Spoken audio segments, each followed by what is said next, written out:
Good day! I'm Mark Angelo Pinitura from Section Cobalt. Brief history.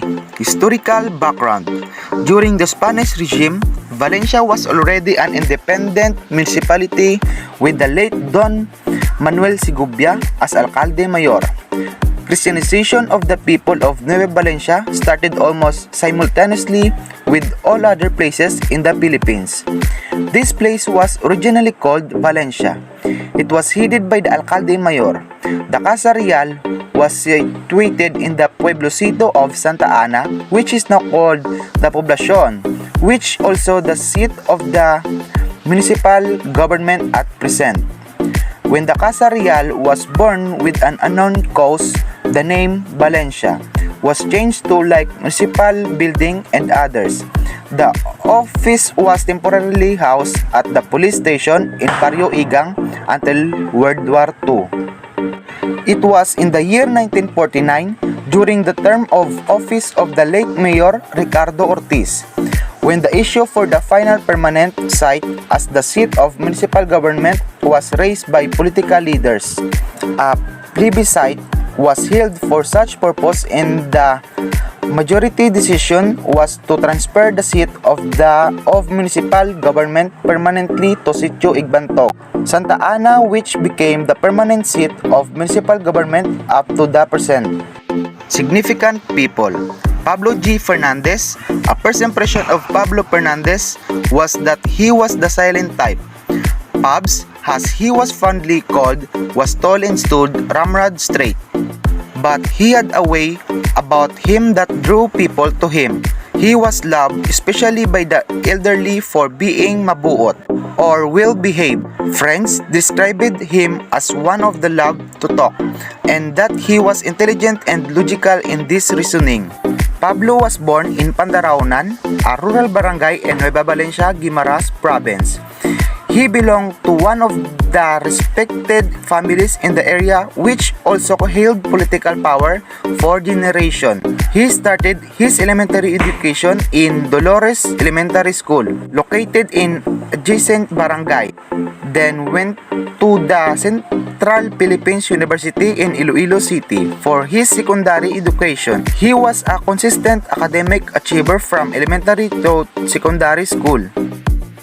Pablo was elected in Municipal Councilor of Nueva Valencia, Guimaras in November 1971 and took his oath in January 1972. As a municipal councilor and activist advocating reform in the government and the military, he was disillusioned by the systematic corruption he had witnessed. When martial law was declared in September of 1972, Pablo Fernandez, who held the rank of second lieutenant in the Philippine Army, was about to be sent by the military to Mindanao. He chose to follow his conscience and refused to work with Marcos martial law, which was then aiming to wage war against the Moro and the Filipino people in Mindanao. He avoided the court martial and left his home in October 1972 for the hills where fellow activists had prepared a base for all those activists who were being pursued by the Marcos troops. Geography. Nueva Valencia is a third-class municipality of the province of Guimaras with a total land areas of 13,712 hectares. Considered as the tourism capital and a major fishing ground of the province, it has several white sand beaches, affordable cottage, panoramic corridors, vast and rich fishery resources. The municipality is bounded on the north and east by the town of Sibunag, on the south and west by Panay Gulf and Guimaras Strait. It is located on the southern part of Guimaras Island with grid coordinates of 122 degrees 5 longitude and 10 degrees 5 latitude.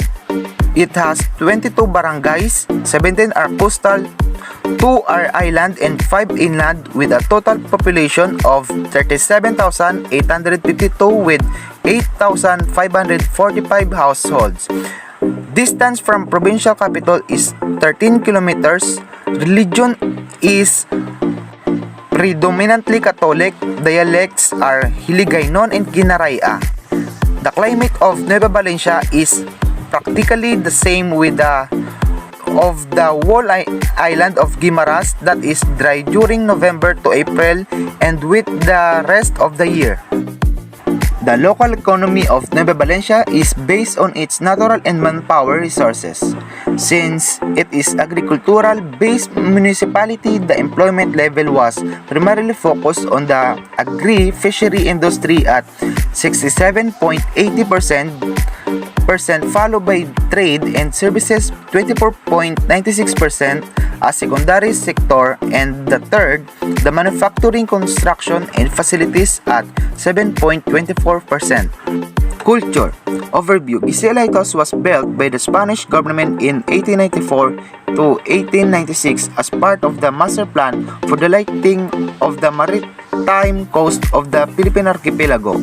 The plan was aimed at lighting the Philippine seas and channels to guide ships in en route the most important sea channels to the ports of Manila, Iloilo, and Cebu. Known as Faro de Punta Lusaran, the lights serve as a navigational aid to the fishermen and sailors cruising Panay Gulf. While the original lighthouse is no longer operational, a new one has been built by the Philippine Coast Guard. This station is on Guimaras Island, marking the southern entrance to Iloilo. The lighthouse, a 15.5 miles, 58 feet, octagonal cylindrical tower, was completed in 1896. It appears similar to the Cabo Bojador and Cabo Ingano lights.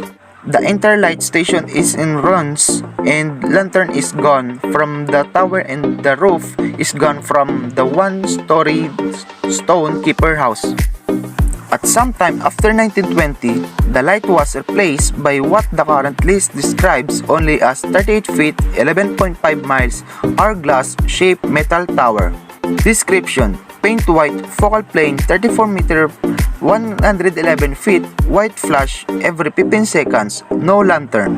Number 12 lighthouse is listed in the 27 major Spanish lighthouses of the Philippines in the order listed by Faros Españoles de Ultramar. Location: Giselle Dolores, Nueva Valencia, Guimaras.